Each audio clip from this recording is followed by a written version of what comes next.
Davenport, ya ha estado aquí antes, nos ha hablado de temas importantes y pues quizás para no solamente saludar a la comunidad, pero para hacer algún balance de lo que ha sucedido en el 2022. Así que le damos la bienvenida. Julie, it's good to see you again. Buenos días. Buenos días, gracias para su invitación. ¿Nos traes buenas noticias de Ottawa o no? You got good news from Ottawa for us or what? Do you have some money from Ottawa for us?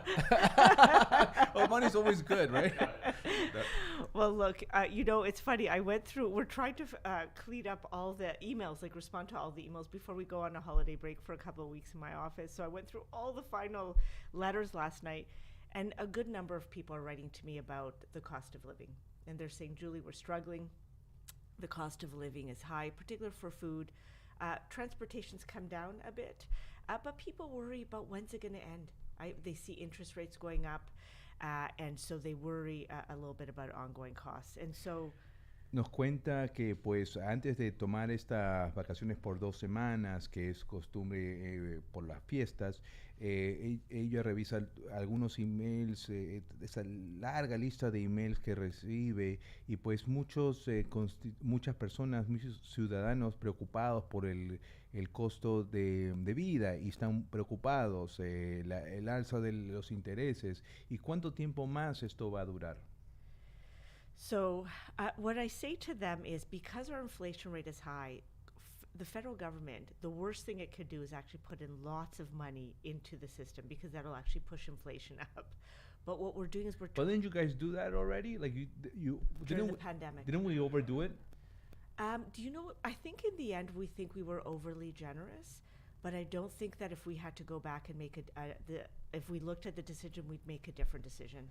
When you're going through a crisis and people don't know what's going on, it is so much better to be overly generous. We were overly generous with the provinces, we were overly generous with the hospitals and the municipalities, and we were overly generous with businesses and people. It's what you should be doing in a pandemic. It's what the federal government should be doing, and we have no regrets about that. If you go to the governor of the Bank of Canada or any economist, they would say maybe a tiny percent of all the inflation that's happening in Canada now is a result of what of our spend. The inflation we have today is because of the geopolitical situation. So for supply chains, so China's been on lockdown, right? Because they had a zero COVID policy until just recently, and so now they're now transitioning out of that policy, but. So now we have supply chain shortages, we have the war in Russia, and then we have the corresponding energy crisis.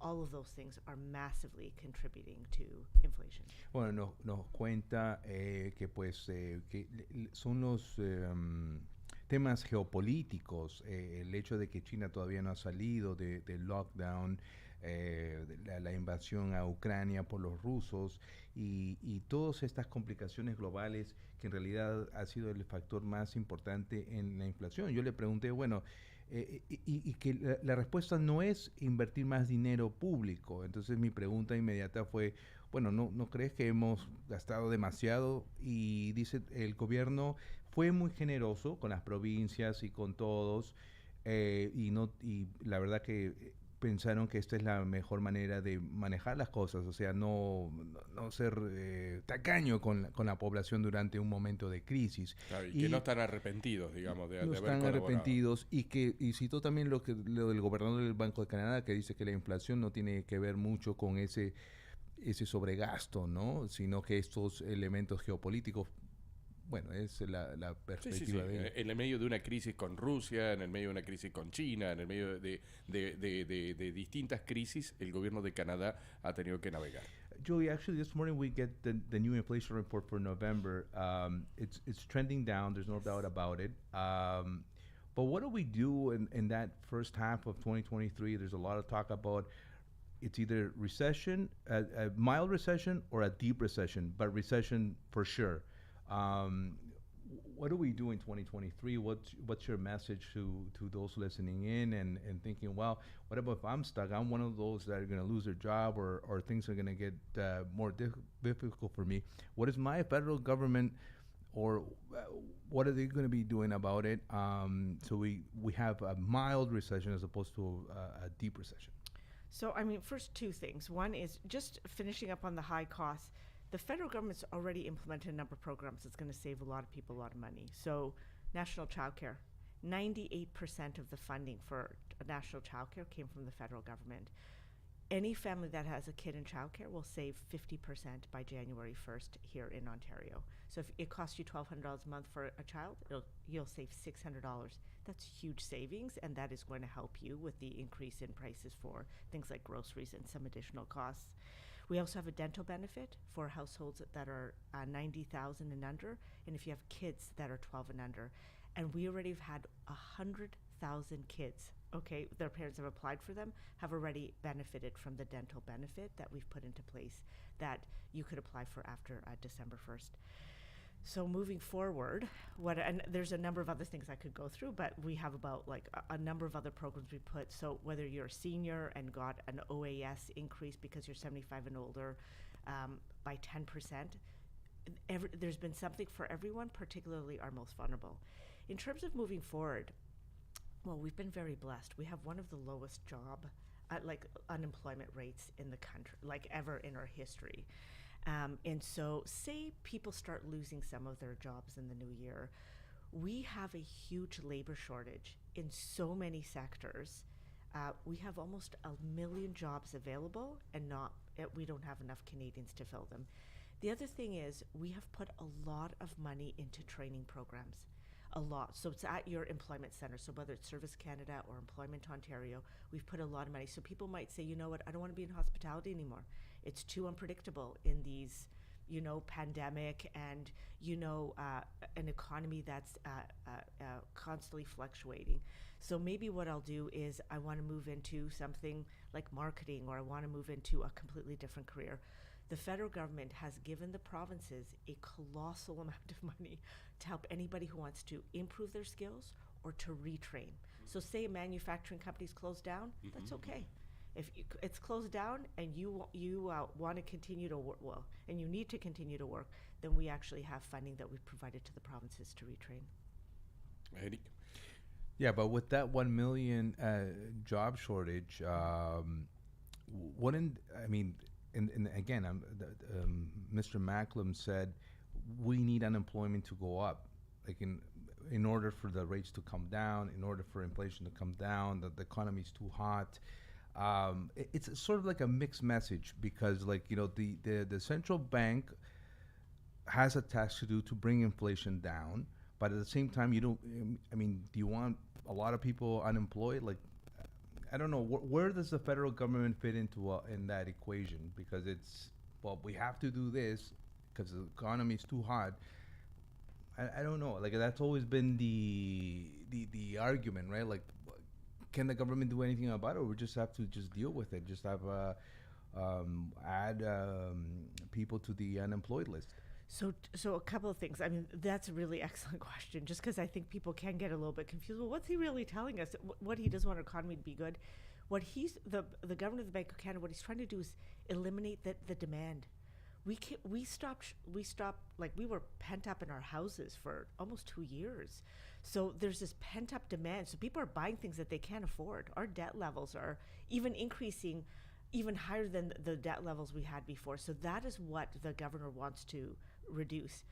I actually asked him a question because I'm on the finance committee in Parliament in the House of Commons, and I said to him, too many wages are actually low. Our nurses aren't getting paid enough. Our childcare workers aren't getting paid enough. And I said, and I actually think their wages should go up. And I said, so is this going to be a negative in terms of our efforts to reduce inflation? He said it's only a negative if you don't have a corresponding productivity increase. So if you give people money but you're not getting more productivity, then it's going to be bad for our overall economy. So I think that's important for us to know, and also to know it's not that he wants people to lose jobs. He's trying to get the excess demand, so people wanting to buy new furniture. And look, just so you guys, this is a personal thing for me. The pandemic made me, you almost think, everything will be okay. But sometimes you start thinking about, well, maybe I don't have, you start thinking that maybe I should do things now because you don't know what the future is. And so a lot of people are spending a little bit more money now than they did before. I know I've been doing that. But I think that now the government's, the Bank of Canada is trying to say, let's just reduce that. Let's take that away from that excess demand from the marketplace. Once that's done, then that's good. And then what the federal government can do is not spend more money. Like, we cannot be putting tons of money into the system. Now, I will tell you one area that we will put a lot of money in, but it has to go directly where it needs to go, which is healthcare.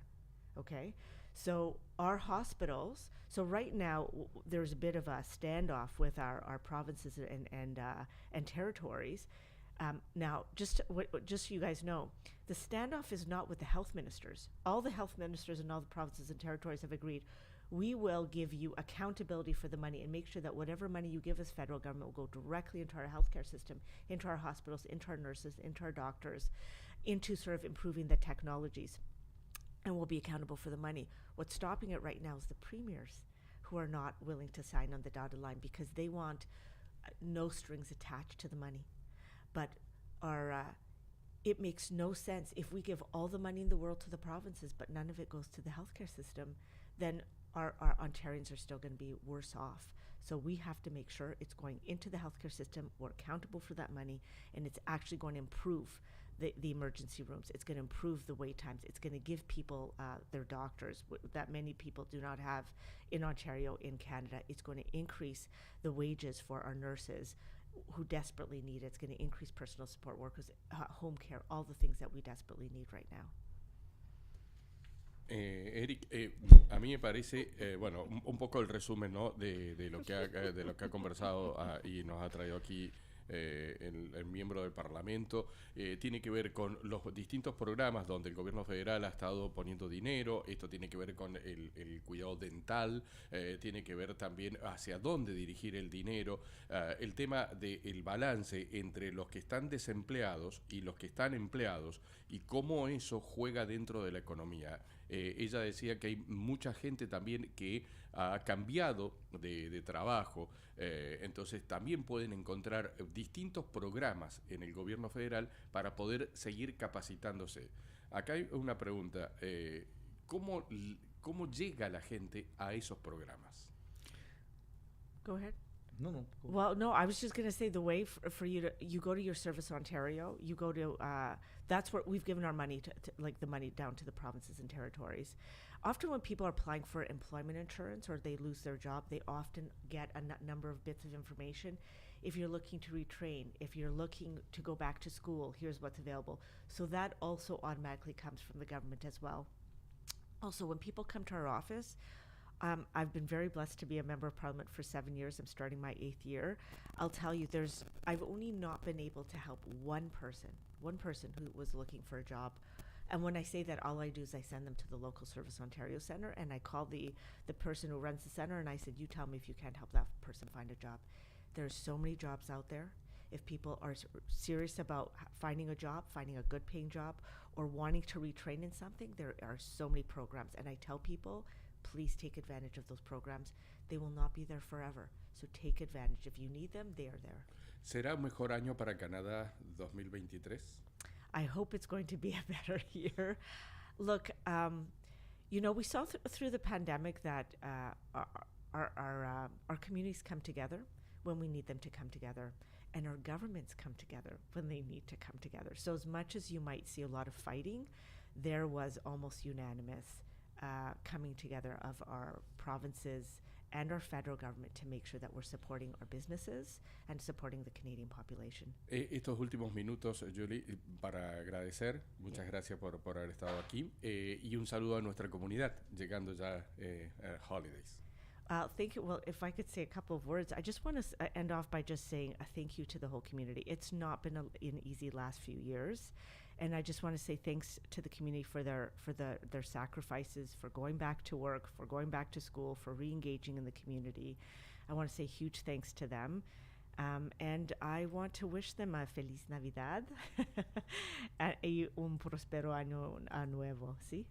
Muchas gracias, Julie. Muchas gracias. Gracias a ustedes. Eric, cerrando, un poco ahí, no sé si quedan algunos otros conceptos, queda un minuto como antes de irnos. Sí, hoy en el tema de salud muy importante porque eso creo que preocupa a todos y lo que dijo Julie es, pues, mira, la plata está, pero los premiers tienen que aflojar un poco aquí, no quieren manejar todo y no quieren ninguna consecuencias y pues deberían de seguir una línea más, pienso yo, más específica, cómo deberían de utilizar ese dinero, porque el tema de salud se ha empeorado en esta provincia en los últimos años y no hay duda de eso.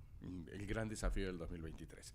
Julie, nuevamente, muchas gracias. Gracias a ustedes. Gracias por estar por acá. Eric, lo mismo. Gracias por estar por acá en esta mañana. El miércoles es habitualmente su presencia por acá. Mañana estaré yo a partir de las 5 de la mañana nuevamente, señores. Y esta tarde les recordamos, te acompañamos el regreso a casa en la 100.7 a partir de las 5:30 de la tarde. Y quédate en ondasfm.ca porque los miércoles, como los lunes y los viernes, Tony Reyes está contigo, conmigo y con todos en su programa habitual Tony Reyes Contigo. Buen invierno para todos. Trabajaba en la tienda de Tato.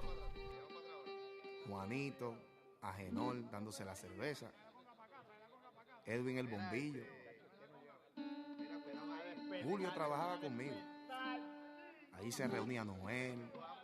Afinando, Mercedes toca la conga y Junior con el trombón.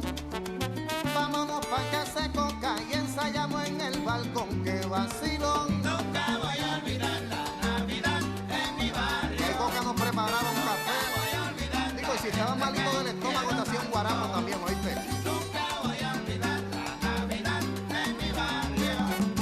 Nunca voy a olvidar la gente que quiero tanto. Los muchachos en el muro, al frente de la tienda de Tato, vacilando con Faustino, que está picado hace rato. Y del callejón de Concho sale Tula en bicicleta. Nos metemos en la tienda y le gritamos 3 pesetas. Nunca voy a olvidar. La madre con-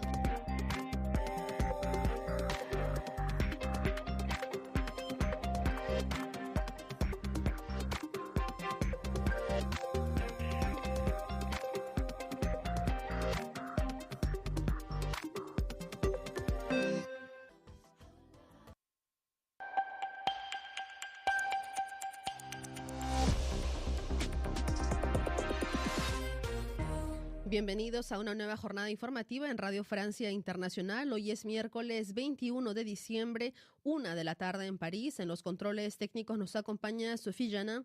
Vamos ya con los titulares. Danae Rivadeneira. El presidente de Ucrania, Volodymyr Zelensky, viaja a Estados Unidos para reunirse con Joe Biden y ofrecer un discurso en el Congreso. Se trata de la primera salida al extranjero de Zelensky desde el principio de la invasión rusa en febrero de este año. Tiene 72 horas para abandonar el territorio nacional. Con estas palabras, la canciller peruana Ana Gervasi expulsaba al embajador mexicano tras otorgarle asilo político a la familia del expresidente Pedro Castillo. Además, en un intento de calmar las violentas manifestaciones que ya han cobrado la vida de 26 personas, el Congreso aprobó adelantar las elecciones, pero sin garantizar un regreso a la calma. En Francia, una huelga de trenes crea polémica en este periodo de la Navidad. Esto afectaría a unos 200.000 franceses que planeaban visitar a sus familias en diferentes regiones del país. El gobierno y la empresa de trenes critican al colectivo organizador. Empezamos el noticiero con el viaje del presidente ucraniano Volodymyr Zelensky, que llega este miércoles a Washington. Se trata de su primer viaje al extranjero desde el inicio de la invasión rusa en febrero pasado. Zelensky ha confirmado esta madrugada en un tuit que está viajando a Estados Unidos para reunirse con su homólogo Joe Biden. Desde Washington conectamos con nuestro corresponsal Cristóbal Vázquez con los detalles de este encuentro. En la reunión estarán presentes también el equipo de seguridad nacional y algunos miembros del gabinete. Se espera que el presidente estadounidense anuncie un nuevo paquete de ayuda en defensa de cerca de $2.000 millones que incluye un sistema de misiles Patriot para defender la infraestructura ucraniana de los ataques rusos. Tras finalizar la reunión bilateral, habrá un encuentro con los medios de comunicación y en la noche, antes de regresar a Ucrania, Zelensky dará un discurso en el Congreso con el objetivo de asegurar el apoyo bipartidista en la defensa militar de su país. Y es que Kevin McCarthy, quien sería el próximo presidente de la Cámara de Representantes, y otros congresistas republicanos han dicho que cortarían la ayuda militar a Ucrania cuando asuman la mayoría en la Cámara Baja el próximo 3 de enero. En discusión en el Congreso también están los $40.000 millones en presupuesto de ayuda a Ucrania para el 2023. Informó desde Washington para Radio Francia Internacional, Cristóbal Vázquez. Frente a esta visita, el diputado ucraniano Oleksiy Goranchenko afirmó que las diferentes crisis afectan al mundo no se resolverán hasta que Ucrania gane la guerra a Rusia y que para ello